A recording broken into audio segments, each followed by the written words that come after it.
Hello everyone, good evening, नमस्कार। 2 दिसंबर 2022 और the Hindu news analysis में आपका स्वागत है। आज के जितने भी इम्पोर्टेंट और एग्ज़ाम ओरिएंटेड न्यूज़ होगी वो इस वीडियो के थ्रू डिस्कस करेंगे। आज का वीडियो काफ़ी लेट है, जिसके बारे में मैंने कल बताया था। कल का जो वीडियो होगा वो लेट आएगा। इसके अलावा अगर आप इस न्यूज़पेपर की PDF को डाउनलोड करना चाहते हैं, आपको मिलेगी टेलीग्राम, जिसका लिंक आपको डिस्क्रिप्शन में मिल जाएगा और कमेंट सेक्शन में पिन भी मिलेगा। इसके अलावा अगर आपको लिंक नहीं मिलता है तो आप डायरेक्टली परिवर्तन IAS एकेडमी टेलीग्राम पर लिखकर भी सर्च कर सकते हैं।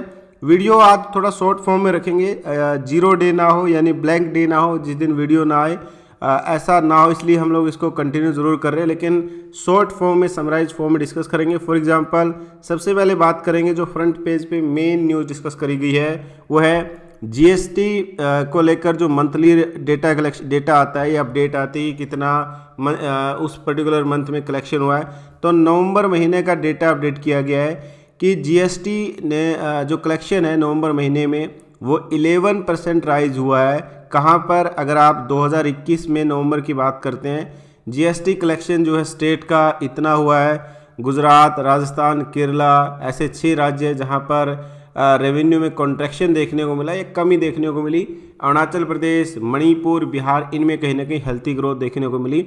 मैंने जब GST के डेटा रिलेटेड चीज़ें, इन्फॉर्मेशन आपके साथ शेयर करी है, मैंने 2 इंपॉर्टेंट चीज़ें बताई है। पहला, जो मंथली या फिर क्वार्टरली या फिर अगर हम बात करते हैं हाफ ईयरली डेटा आता है, वो UPSC सिविल सर्विस एग्जामिनेशन के लिए इतना ज़्यादा रेलेवेंट नहीं है, क्योंकि वो उसको कैरी आउट करना वो पॉसिबल नहीं होगा। सेकंड, मैंने GST के बारे में जब डेटा प्रोवाइड करते हैं या मंथली अपडेट करते हैं, मैंने GST में बेसिक से लेकर एडवांस तक मैंने वो चीज़ें अपडेट करी है। और ये जो GST को लेकर एक PPT है, अगर टेलीग्राम पर अपडेट होगी तो वो देख लेना, अगर नहीं है तो मैं फिर से उसको अपडेट करूँगा। आप GST के बारे में बेसिक से आइडिया कि GST है क्या, GST कितने टाइप्स का होता है, GST में कौन कौन सी स्लैब्स होती है, किन किन टैक्स को इंक्लूड करके GST बनाया गया, मेन फीचर क्या है, GST काउंसिल क्या होती है, GST को चेयर कौन करता है, GST कंपनसेशन क्या, वो सारी चीज़ उसके अंदर मेंशन है। वो मैं अपडेट कर दूंगा। अगर आप टेलीग्राम खोलेंगे और उसमें आपको मिल जाती है तो ठीक है, आप उसको देख लेना। अगर नहीं है फिर से मैं उसको अपडेट करूँगा, आप एक बार नीचे कमेंट कर देना। इसके बाद यहाँ पर ये बताया गया कि इसमें कुछ मेन पॉइंट आपको जो ध्यान रखने, पहला, सबसे पहले GST में 3 महीने में सबसे कम, यानी पिछले 3 महीनों में अगर आप GST कलेक्शन को देखते हैं तो नवंबर में कमी देखने को मिली। लेकिन अच्छी बात ये है, क्योंकि GST एक इनडायरेक्ट टैक्स है, ओवरऑल जो टैक्स कलेक्शन हुआ उसमें 1.4 लाख करोड़ रुपए का जो मार्क है, यानी 1,40,000 करोड़ का, वो लगातार 9th मंथ हो चुका जब ये कंटिन्यू क्रॉस करा। ये एक अच्छी चीज़ है। इसके अलावा कंपनसेशन सेस के बारे में डिस्कस किया गया। मैंने थोड़े दिन पहले सेस और सरचार्ज के बीच में डिफरेंस डिस्कस भी किया था। इसके अलावा ये जो सारी चीज़ें हैं, central GST, state GST, inter state GST, ये क्या है, ये सारी चीज़ें आपको पता चलेगी वो PPT के थ्रू। और हर मंथ मैं करवाता हूँ, क्योंकि आज थोड़ा लेट है इसलिए मैं उसको डिटेल में नहीं पढ़ा पाऊँगा, क्योंकि वो 5-7 मिनट एक्स्ट्रा आपको लेगी। इसलिए वो नेक्स्ट मंथ जब जनवरी का डेटा आएगा, या जनवरी में जो दिसंबर का डेटा आएगा, तब उसके बारे में डिटेल से डिस्कस करेंगे। क्विट यहाँ पर उसको कहीं ना कहीं स्किप नहीं कर रहे हैं, लेकिन उसको कह सकते हैं कि पोस्टपोन करें 1 महीने के लिए। हर मंथ उसको डिस्कस करते हैं, 1 महीने के लिए आप उसको सेल्फ स्टडी आपको करनी है, राइट। अब आप लोगों के लिए सवाल है, क्योंकि भले ही वीडियो शॉर्ट हो लेकिन क्वेश्चन एंड आंसर डेफिनेटली होंगे। क्वेश्चन नंबर फर्स्ट है, आप लोगों को आइडेंटिफाई करना है कि जब हम बात करते हैं सरचार्ज और सेस के बीच में, इनके बीच में डिफरेंस क्या है। और अगर आप सेस के बारे में बात करते हैं इस टाइम पे पॉपुलर, या कुछ अगर आप सेस के नाम बता पाएँ कि ये पर्टिकुलर सेस है, ये आप इसको मेंशन करना। डिफरेंस भी आपको बताना है दोनों के बीच में, और मेजर या पॉपुलर सेस कौन कौन से हैं ये भी आपको आइडेंटिफाई करके कमेंट करना है, राइट। इसके बाद यहाँ पर अगर हम बात करें, कल यानी 1 दिसंबर 2022 से इंडिया ने प्रेसिडेंसी टेक ओवर कर लिया है G20 ग्रुप की। G20 दुनिया की सबसे बड़ी इकोनॉमीज़ का एक ग्रुप है, दुनिया की अच्छी खासी पॉपुलेशन को भी कवर करता है। जहाँ जहाँ चाइना और इंडिया दोनों इंक्लूड हो जाएंगे तो स्वाभाविक सी बात है दुनिया की एक अच्छी खासी आबादी भी इसके अंदर इंक्लूड होगा, क्योंकि इसमें डेवलप्ड और डेवलपिंग दोनों तरह की कंट्री इंक्लूड है। तो इस हिसाब से डेफिनेटली GDP और ट्रेड में भी एक बड़ी हिस्सेदारी ये रखता है। एग्जैक्ट कितने % है वो सारी चीज़ें हम डिस्कस करेंगे, क्योंकि जब इंडिया G20 की प्रेसिडेंसी को टेक ओवर कर रहा है तो 1 साल के लिए कर रहा है। हालांकि सितंबर के अंदर मेन समिट होगी, तो इसको 1 साल तो नहीं कहेंगे, 9-10 महीने तक इंडिया इसका प्रेसिडेंट बना रहेगा। इसके अलावा यहाँ पर ये बताया गया कि ये वाटर शेड मोमेंट है, ये ईडीएम है। वाटर शेड मोमेंट का मतलब होता है यूनिक और स्पेशल मोमेंट है, और इस टाइम पे भारत के जो प्रिंसिपल सेक्रेटरी हैं पीके मिश्रा साहब, उन्होंने कहा कि G20 की प्रेसिडेंसी हमारे लिए एक यूनिक अपॉर्चुनिटी है, और इस दौरान हम एक तरीके से भारत के जो स्टेचर है, भारत की जो ग्लोरी है, वो पूरी दुनिया के सामने आइडेंटिफाई करेंगे।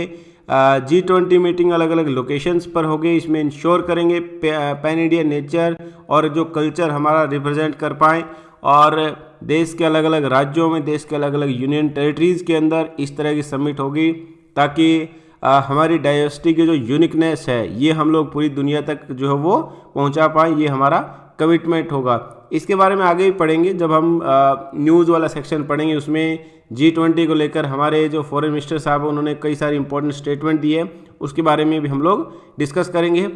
इसके ठीक नीचे एक इंटरव्यू कह सकते हैं, या फिर एक तरीके से फॉर्मर सिक्योरिटी चीफ है अफगानिस्तान के, उन्होंने कई सारी इंपॉर्टेंट चीज़ें डिस्कस करी गई है, और ये सिक्योरिटी पर्सपेक्टिव से इंपॉर्टेंट है। फॉर एग्जांपल इन्होंने कहा है कि आज के टाइम पे जो पाकिस्तान में टेरर ग्रुप थे, जो कहीं ना कहीं इंडिया की सिक्योरिटी के लिए एक थ्रेट कहीं ना कहीं पोज करते हैं, उसी कॉन्टेक्स्ट में अब ये क्या कर रहे हैं, ये अफगानिस्तान में शिफ्ट हो रहे हैं। यहाँ पर इन्होंने कहा कि भारत जो है, चाहे कह सकते हैं बड़े लेवल पर ना हो, लेकिन स्मॉल स्केल पर भी अगर तालिबान रिजिम जो अफगानिस्तान के अंदर है उससे एंगेजमेंट करना चाहता है, तो उसमें ये भी इंश्योर करना चाहिए कि आज के टाइम पे जो पाकिस्तान के अंदर टेरर ग्रुप थे, जैसे जैसे मोहम्मद, लश्कर तैयबा, ये अपने हेडक्वार्टर या बेस जो शिफ्ट कर रहे हैं अफगानिस्तान में तालिबान की हेल्प से, और ये क्या कर रहे हैं, इनको और ज़्यादा टेक्नोलॉजी की या टेरिटरी की एक्सेस है। तो इसका मतलब ये होगा कि भारत को तालिबान के एंगेजमेंट के साथ नेसेसरी एक तरीके से स्टेप भी लेने पड़ेंगे खुद के इंटरेस्ट को लेकर, और जब भी अफ़गानिस्तान के साथ बातचीत हो तो इन चीज़ों को ज़रूर ध्यान में रखें। और इसके अलावा उन्होंने ये बताया कि जब भारत बातचीत करता है इन चीज़ों को भी ध्यान रखें, जो ऑफिसर जो लीडर है जो इस टाइम पे सत्ता में नहीं है, उनके साथ भी एक कॉन्टेक्ट जो वो बना रहे। इनका नाम है रहमतुल्लाह नबील करके, जिन्होंने नेशनल डिफेंस सेक्रेटरीट के अंदर डायरेक्टरेट की पोस्ट को हासिल किया था, या कह सकते हैं ये अच्छा खासा टेन्योर इनको देखने को मिला। हामिद करज़ई और अशरफ गनी दोनों जो प्रेसिडेंट रहे उनके उस टाइम पे इन्होंने काम किया, बहुत फेमस थे ये। और जैसे ही पाकिस्तान की विजिट पर गए अशरफ गनी इन्होंने रेजिग्नेशन दे दिया था, तो ये भी बड़ा इम्पोर्टेंट है। इसके अलावा वीज़ा के एक तरीके से एक्सेस को लेकर इन्होंने बोला कि इंडिया की अगर हम बात करते हैं तो डेफिनेटली इंडिया ने बहुत बड़े स्केल पर वीज़ा प्रोवाइड नहीं किए, और इनका ये मानना है कि एज ए डिप्लोमेट जो है हमें बहुत ज़्यादा कंप्लेंट भी नहीं है अलग अलग कंट्री से, लेकिन जो हमारे फ्रेंडली कंट्री होती है उनसे उम्मीद डेफिनेटली होती है। जैसे भारत के साथ अफ़गानिस्तान के रिलेशन एक अच्छे टर्म्स में रहे हैं, तो उस कॉन्टेक्स्ट में हमें इंडिया से उम्मीद थी कि हमें वीज़ा मिलेगा, लेकिन भारत की सिचुएशन उस टाइम पे डिफरेंट थी, इसलिए इंडिया ने बहुत ही कम वीज़ा जो प्रोवाइड किए थे अफ़गानिस्तान के सिटीजन्स को लेकर। ये इंडिया और अफ़गानिस्तान के रिलेशन में थोड़ा सा कह सकते हैं कि डिस्टर्बेंस वाला चीज़ भी है, या कह सकते हैं कि जो थोड़ा सा इम्पैक्ट करता है रिलेशन को, वो है वीज़ा इशू न करना। इसके बाद एक इशू काफ़ी ज़्यादा न्यूज़ में रहता है, जैसे यहाँ पर भी एक फोटोग्राफ में आप देखेंगे, मध्य प्रदेश में जो सीएम साहब उन्होंने कहा कि एक कमेटी हम लोग बनाएंगे ताकि यूसीसी या कह सकते हैं कि यूनिफॉर्म सिविल कोड को लागू किया जाए। और यूनिफॉर्म सिविल कोड एक ऐसा डिबेट, एक ऐसा इशू जिस पर बहुत ज़्यादा डिबेट होती है, बहुत ही सेंसिटिव और आर्ग्यूमेंट वाला टॉपिक है। यूनिफॉर्म सिविल कोड का सिंपल मतलब ये होता है, जैसे अगर आप देखेंगे क्रिमिनल केसेस में अगर आप कोई क्राइम करते हैं तो आप किसी भी रिलीजन, किसी भी कम्युनिटी के हो, आपके अगेंस्ट इक्वल जो आईपीसी के सेक्शन है या सीआरपीसी के सेक्शन है वो इम्पोज किए जाएंगे। लेकिन यूसीसी का मतलब हो गया, सिविल कोड का मतलब होता है जैसे प्रॉपर्टी हो, मैरिज हो, इस तरह के, या डाइवोर्स रिलेटेड जो लॉज है वो सब रिलीजन में, कम्युनिटीज़ में थोड़ा डिफरेंस आपको देखने को मिलेगा, और अलग अलग जो रिलीजियस एक्ट्स है उसके थ्रू वो गवर्न किए जाते हैं। तो इस कॉन्टेक्स्ट में चाहे आप किसी भी रिलीजन से बिलोंग करते हो, सबके लिए एक यूनिफॉर्म लॉ हो, उसको लेकर डिस्कस किया जाता है। अब आप लोगों के लिए सेकंड क्वेश्चन भी है, जब हम बात करते हैं यूनिफॉर्म या यूनिफॉर्म सिविल कोड के बारे में, या समान नागरिक संहिता, इसके बारे में जब भी बात करते हैं तो किस कॉन्स्टिट्यूशन आर्टिकल के अंदर या संविधान के किस अनुच्छेद के अंदर जो ये मेंशन किया गया है उसके बारे में कमेंट जरूर करना। इसके बाद एक फीचर के अंदर एक फोटोग्राफ के थ्रू एक स्टोरी कवर करी गई है। ये बेसिकली एक टॉर्टॉइज या टर्टल्स के बारे में डिस्कस करता है। जैसे यहाँ पर बताया गया कि ये रेड क्राउंड रूफ टर्टल है और इसको वाराणसी से रेस्क्यू किया गया। एक स्टडी बताती है कि 2009 से 2019 तक लगभग 1.11 लाख, लगभग कह सकते हैं कि 1,10,000 से ऊपर जो है वो टॉर्टॉइज को, फ्रेश वाटर टर्टल्स को जो है ट्रैफिक किया गया। और आज के टाइम पे जो चैलेंज क्या, न केवल इनको सेव करना है, यानी जो कहीं ना कहीं इनको नुकसान पहुंचाते हैं या ट्रैफिक करते हैं, कहीं ना कहीं इनका किसी भी उद्देश्य से इनको अटैक करते हैं, इनको कहीं ना कहीं एक पर्टिकुलर प्लेस से चुरा कर ले जाते हैं जिस भी उद्देश्य से यूज़ हो, लेकिन उसको रोकना ये सबसे बड़ा चैलेंज है। उसके बाद उनको कहीं ना कहीं एंटी ट्रैफिकिंग ऑपरेशन के थ्रू ये भी इम्पोर्टेंट है कि जो भी रिकवर होता है, यानी जिनके पास इस तरह के टॉर्टॉइज या टर्टल्स मिलते हैं, उनको कैसे रिहेबिलिटेट करना है, ये भी एक बड़ा सवाल है। तो इसी कॉन्टेक्स्ट में यहाँ पर डिस्कस किया गया। नेशनल चंबल घड़ियाल वाइल्ड लाइफ सेंचुरी हो, ये वाला एक बार है ना न्यूज़ जब आपको PDF मिलेगी तो पेज नंबर 4 उसमें ज़रूर आप एक बार देखेंगे, ये इंपॉर्टेंट है। इस तरह के स्पीसीज़ को लेकर पर्टिकुलर सवाल जो है वो UPSC पूछ सकती है, तो इसकी पॉसिबिलिटी रहती है, तो इस चीज़ को आप ध्यान रखेंगे। इसके बाद हम लोग सीधा जाएंगे टेक्स्ट एंड कॉन्टेक्स्ट वाले पेज के अंदर, और टेक्स्ट एंड कॉन्टेक्स्ट में यहाँ पर कुछ छोटी छोटी इन्फॉर्मेशन आपको देखने को मिलेगी। फॉर एग्जांपल यहाँ पर ये बताया गया कि इंडिया का जो इलेक्ट्रिसिटी कंजप्शन है वो कहीं ना कहीं ग्रो हुआ है और ये डबल डिजिट के अंदर पहुँच गया। यहाँ पर कितने % इंक्रीज़ हुआ है, कितने बिलियन यूनिट हमने खर्च करी, ये ज़्यादा इम्पोर्टेंट नहीं है। इम्पोर्टेंट क्या है, जब भी इलेक्ट्रिसिटी कंजप्शन में इंक्रीज़ होता है तो ये इंडिकेट करता है कि इकोनॉमिक एक्टिविटी में कहीं ना कहीं इंक्रीज होता है। और जितनी भी अगर हम बात करते हैं इकोनॉमिक एक्टिविटी के ग्रोथ को एनालिसिस करने के एक मेथड की तरह इस्तेमाल किया जाता है कि देश के अंदर कहीं ना कहीं इलेक्ट्रिसिटी कंजप्शन कितना हुआ है, ये अपने आप में बहुत इम्पोर्टेंट है। इसके बाद इसके ठीक नीचे एक टॉपिक डिस्कस किया गया है लेइंग ऑफ का। लेइंग ऑफ का मतलब है कि आप एक कंपनी जब अपने वर्कर्स को टेम्परेरी या परमानेंट जो है वो उसकी छुट्टी कर देती या उसको फोर्स कर देती कि आप रिज़ाइन करिए। ये प्रॉब्लम यूनाइटेड स्टेट के अंदर है। मैंने थोड़े दिन पहले ये भी बोला था कि बहुत सारे लोगों के अंदर एक क्रेज़ है कि US में जाएंगे, कनाडा के अंदर जाएंगे या यूरोपियन कंट्री में जाएंगे और वहाँ पर अच्छी खासी जॉब मिलेगी।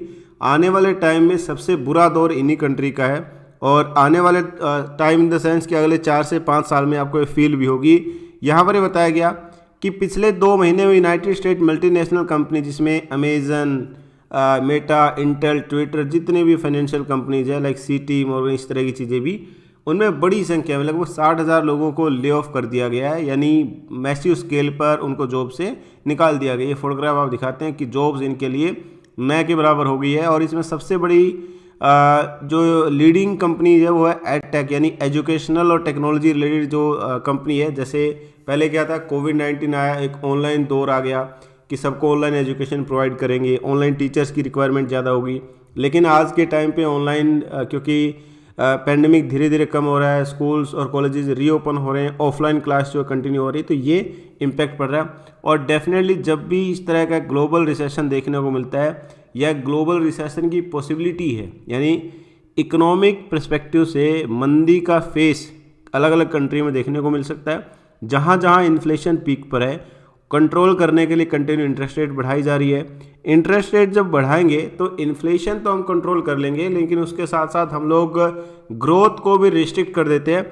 और जब ग्रोथ रिस्ट्रिक्ट हो जाएगी तो इसका मतलब ये होगा कि किसी भी कंट्री में जो रिसेशन जैसी चीज़ें हैं वो कहीं ना कहीं फेज में आती है। ये एक बड़ा सवाल है। इसके अलावा यहाँ पर ये बताया गया कि ये कई पहले ये होता था कि कोई कंपनी अगर किसी व्यक्ति को बाहर निकालती है तो वो परफॉर्मेंस बेस्ड होता था। आज के टाइम पे सिनेरियो थोड़ा सा डिफरेंट है, उसमें चेंजेस हुए हैं, राइट। तो ये इसके अंदर थोड़ा सा बदलाव हुआ है। इसके बाद इसके ठीक नीचे एक टॉपिक डिस्कस किया गया है पर्सनैलिटी राइट्स को लेकर, और कैसे सेलिब्रिटी को ये प्रोटेक्ट करता है। पर्सनैलिटी राइट्स में ऐसा नहीं कोई यूनिक राइट मिल जाता है किसी सेलिब्रिटी को। सेलिब्रिटी कोई भी हो सकता है जो पॉपुलर हो, राइट। तो यहाँ पर एक केस हुआ, दिल्ली हाई कोर्ट ने रिसेंटली एक इंटरिम ऑर्डर पास किया है कि अमिताभ बच्चन के नेम की, इमेज की और वॉइस को अगर कोई भी व्यक्ति अनलॉफुल यूज़ कर रहा है तो वो कहीं ना कहीं वॉयलेशन हो जाएगा प्राइवेसी का भी और पर्सनैलिटी राइट्स का भी। पर्सनैलिटी राइट्स का मतलब है ये राइट प्रोटेक्ट करता है एक पर्सनैलिटी को उसकी प्राइवेसी और प्रॉपर्टी के मामले में। इसके अलावा ये राइट इम्पोर्टेंट है कि आप किसी भी पर्सनैलिटी की, कोई सेलिब्रिटी पॉपुलर है, उसकी आवाज़ को, उसको फोटोग्राफ को किसी भी एडवर्टाइजमेंट के लिए या कहीं ना कहीं सेल्स को बूस्ट करने के लिए जो कंपनियां करती हैं वो चीज़ें नहीं कर सकते। पर्सनैलिटी राइट जो है कंसिस्ट करता है, पहला राइट ऑफ पब्लिसिटी, और एक किसी व्यक्ति की इमेज को अगर हम बात करते हैं कमर्शियली एक्सप्लॉइट करने के लिए जो बिना परमिशन के या कॉन्ट्रैक्ट के जो चीज़ें की जाती है इसके लिए।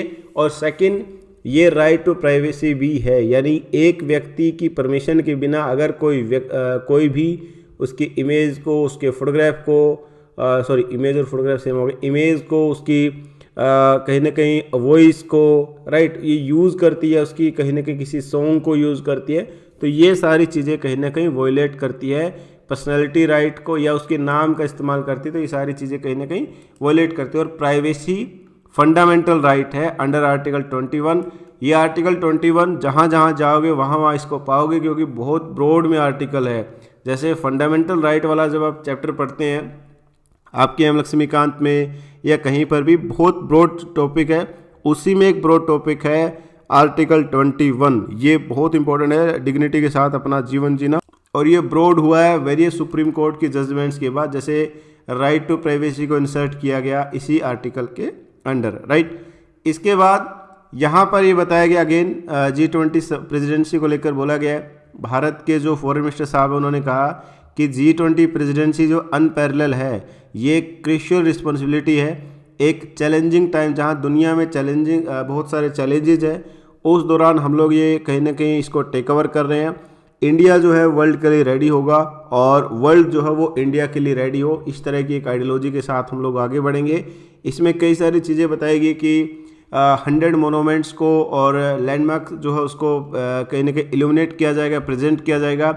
इसके अलावा देश के अंदर अगर हम बात करें, इंडिया की बहुत ज़्यादा इम्पोर्टेंस है। सबसे पहले यहाँ पर बताया गया कि दुनिया की अगर हम बात करते हैं 2/3 पॉपुलेशन जो है वो G20 के थ्रू रिप्रेजेंट की जाती है। इंडिया ने Bangladesh, Mauritius, Egypt, Singapore, Nigeria, Netherland, Oman, Spain UAE यूएई जैसी कंट्री को भी इसमें इनवाइट किया है एज ए गेस्ट कंट्री। आप आइए और कहीं ना कहीं उसमें एक इम्पॉर्टेंट रोल प्ले करिए। इसके अलावा यूनिक इम्पैक्ट होने वाला है। ये जो समिट है G20 की 2023 में होगी, और 2023 में जब आप यूपीएससी सिविल सर्विस का एग्जामिनेशन देंगे तो बहुत सारे सवाल जो है वो G20 और इनडायरेक्टली G20 से पूछे जाएंगे। इसका मतलब ये है, जैसे यहाँ पर इन्होंने कल्चर के पर्सपेक्टिव से कुछ इम्पोर्टेंट मोनूमेंट को रिप्रेजेंट किया, for example Qutub Minar, fort Vellore of Tamil Nadu, इसके अलावा गोलकुंडा फोर्ट ऑफ हैदराबाद, इसके अलावा यहाँ पर कई सारे और हैं, जैसे हज़ार दुआरी प्लेस है मुर्शिदाबाद के अंदर। ये सारी चीज़ें भी इसमें इंक्लूड की जाएगी, या जितने भी इम्पोर्टेंट मोनूमेंट्स हैं जो रिप्रेजेंट करते हैं इंडिया की हिस्टोरिकल या कल्चरल हिस्ट्री को, वो सारे इसके अंदर होंगे, और ये अपने आप में इम्पोर्टेंट है, राइट। इसके अलावा कभी कभी कुछ न्यूज़ आप देखते हैं, जैसे यहाँ पर बताया गया कि एनफोर्समेंट डायरेक्टरेट ने लगभग 82.77 करोड़ रुपये अटैच किए हैं प्रॉपर्टी जो किसी आईएएस ऑफिशियल से रिलेटेड है। जो आईएएस ऑफिशियल, या जब हम आईएएस बनने के बारे में सोचते हैं, देश के लिए कुछ करेंगे, देश के लिए बहुत बड़ा करने वाले हैं, इस तरह के स्टेटमेंट के साथ आगे बढ़ते हैं, लेकिन इस तरह की जो न्यूज़ आती है तो ये ख़राब लगता है। इसलिए जो कुछ करें अच्छे से करें, वरना एनफोर्समेंट डायरेक्टरेट जो आजकल बहुत ज़्यादा एक्टिव है वो आगे भी एक्टिव आपको नज़र आएगी, राइट। इसके अलावा सुप्रीम कोर्ट के अंदर जेनेटिकली मॉडिफाइड या जीएम मस्टर्ड को लेकर काफ़ी डिबेट चल रही है, और सुप्रीम कोर्ट ने 2 सवाल बेसिकली सरकार से पूछे हैं। पहला तो ये बताइए कि क्या जेनेटिकली मॉडिफाइड क्रॉप की देश में एक्चुअल में ज़रूरत है। सेकंड, ये एनवायरनमेंट पर क्या इम्पैक्ट पड़ेगा इसका। इससे पहले इसके बारे में पूछा था कि क्या ये वुमेन जो फार्मर्स होते हैं उसके ऊपर किस तरीके से इम्पैक्ट पड़ेगा, क्योंकि एग्रीकल्चर सेक्टर में देखा गया कि बड़ी संख्या में महिलाएं काम करती है, और चाहे वो धान की खेती हो या एक तरीके से कहीं ना कहीं चाय की जो खेती होती है उसके अंदर भी बड़ी संख्या में महिलाएं काम करती है। तो क्या उन पर इम्पैक्ट पड़ेगा, ये कई सारे सवाल है। इसके अलावा डिटेल में पूछा गया कि भाई क्या इसके जो क्रॉप है धरा मस्टर्ड हाइब्रिड, इसकी रिक्वायरमेंट है। इसके अलावा देश में ऑलरेडी 5000 से ज़्यादा वेराइटीज ऑफ मस्टर्ड अवेलेबल है देश के अंदर। कहीं ना कहीं मस्टर्ड ऑयल को लेकर कोई प्रॉब्लम नहीं है। तो क्या हमें ज़रूरत है इस तरह की चीज़ें कि इसका एनवायरनमेंट पर क्या इम्पैक्ट पड़ेगा, ये कई सारे सवाल है जो सुप्रीम कोर्ट पूछ रहा है। और आने वाले टाइम में जब फाइनल जजमेंट आएगा तब इसके बारे में हम लोग डिटेल में भी पढ़ने वाले हैं ना। इसके बाद वर्ल्ड अफेयर या दुनिया में इस टाइम पे क्या चल रहा है, दुनिया में बहुत सारी चीज़ें आपको देखने को मिलेगी। जैसे बाइडन और मैक्रो इन्होंने कहा कि हम दोनों मिलकर जो है चैलेंजेस को टैकल करेंगे, जो चाइना का चैलेंज है इसको लेकर। इसके अलावा स्पेन के पीएम हाउस के पास एक कहीं ना कहीं बॉम्ब जैसा लेटर वहाँ पर एक्सप्लोजिव जिसके अंदर था वो लेटर मिला। इनके अलावा अगर आप वर्ल्ड अफेयर में देखेंगे दुनिया में इस टाइम पे क्या चल रहा है, तो दुनिया में बहुत सारी चीज़ें चल रही है। जैसे श्रीलंका स्पॉटलाइट के अंदर है, न्यूज़ में कंटिन्यू बना रहता है। श्रीलंका के बारे में बताया गया कि चाइना का लोन बहुत ज़्यादा है। टोटल अगर आप बात करेंगे 74 बिलियन डॉलर के आसपास लोन है, उसमें से वो इक्विवेलेंट होता है लगभग 19.6% या 20% के आसपास। और चाइना जो है ये बड़ी संख्या में लोन जो कहीं ना कहीं कैरी करता है। तो इस कॉन्टेक्स्ट में ये बहुत ज़्यादा इम्पोर्टेंट है। इतनी बड़ी संख्या में लोन कहीं ना कहीं पे करना है चाइना को, श्रीलंका को, केवल चाइना का, है ना। तो इसी कॉन्टेक्स्ट में अब ये बात कर रहे हैं आईएमएफ के साथ कि भाई डेट रिस्ट्रक्चर कर दिया जाए या डेट को लेकर हमारी जो प्रॉब्लम है उसको सॉर्ट आउट कर दिया जाए। लेट्स सी क्या होता है क्या नहीं। लेकिन जब भी श्रीलंका के बारे में बात होती तो आईएमएफ डेफिनेटली न्यूज़ में रहता है। आईएमएफ बहुत इंपॉर्टेंट है। और पिछले साल हमने देखा 2022 का जो पेपर आया था उसमें आईएमएफ रिलेटेड जो इकोनॉमिक क्वेश्चन थे डायरेक्ट और इनडायरेक्ट कई सारे पूछे थे। तो ये बहुत इंपॉर्टेंट है। और इंटरनेशनल मॉनेटरी फंड ये एक इम्पॉर्टेंट इंस्टीट्यूशन भी है, राइट। इसके बाद लास्ट क्वेश्चन आप लोगों के लिए है, क्योंकि ज्योग्राफिकल एक क्वेश्चन कवर करना है, तो आप लोगों को आइडेंटिफाई करना स्पेन के बारे में। कैपिटल यहाँ पर लिखी है मैड्रिड। स्पेन को आइडेंटिफाई करिए, स्पेन की नेबरिंग कंट्री कौन कौन सी है, और स्पेन के आसपास जो ज्योग्राफिकल प्लेस आपको नजर आए इंपॉर्टेंट उसके बारे में भी नीचे कमेंट करिए, राइट। इसके बाद एक डेटा दिया गया है मैन्युफैक्चरिंग को लेकर कि मैन्युफैक्चरिंग को लेकर किस तरह का एक आइडेंटिफिकेशन है। स्टैंडर्ड एंड पुअर एक रेटिंग एजेंसी, इन्होंने कहा कि इनपुट कॉस्ट थोड़ी कम हो रही है। रेजिलेंट डिमांड जो है वो कहीं ना कहीं प्रोड्यूसर को लिफ्ट कर रही है डिमांड को लेकर, डिमांड उनके कॉन्फिडेंस को लेकर, और एक्सपोर्ट ऑर्डर भी कहीं ना कहीं इंक्रीज हो रहा है। तो इन सब चीज़ों की वजह से एक पॉजिटिव एक तरीके से एनवायरनमेंट जो है वो डेवलप हो रहा है। फरवरी से लेकर अब तक जो स्लोवेस्ट थी या मंदी का एक फेज जैसा था उस कॉन्टेक्स्ट में काफ़ी इंप्रूवमेंट आपको देखने को मिलेगा। हालांकि बहुत सारी चीज़ें पर डिपेंड करता है देश की इकोनॉमी में या अलग अलग जो परचेजिंग को लेकर इंडेक्सेस होते हैं। इस तरह के डेटा जो है वो एक जनरल स्टडी के लिए बहुत इंपॉर्टेंट होते हैं। और आप देखेंगे फ्रंट पेज पे आप डिफरेंट ऑर्गेनाइजेशन एक डिफरेंट तरीके से चीज़ों को ऑब्जर्व करेगा, दूसरा ऑर्गेनाइजेशन दूसरे तरीके से ऑब्जर्व करेगा। तो इन पर बहुत ज़्यादा पैनिक नहीं होना है, बहुत ज़्यादा रिलाई नहीं करना कि ये बोल क्या रहे हैं, लेकिन एक इकोनॉमिक पर्सपेक्टिव से उसको अंडरस्टैंड करना है। तो आज के द हिंदू न्यूज़ एनालिसिस में फ़िलहाल इतना ही। Thank you. जय हिंद।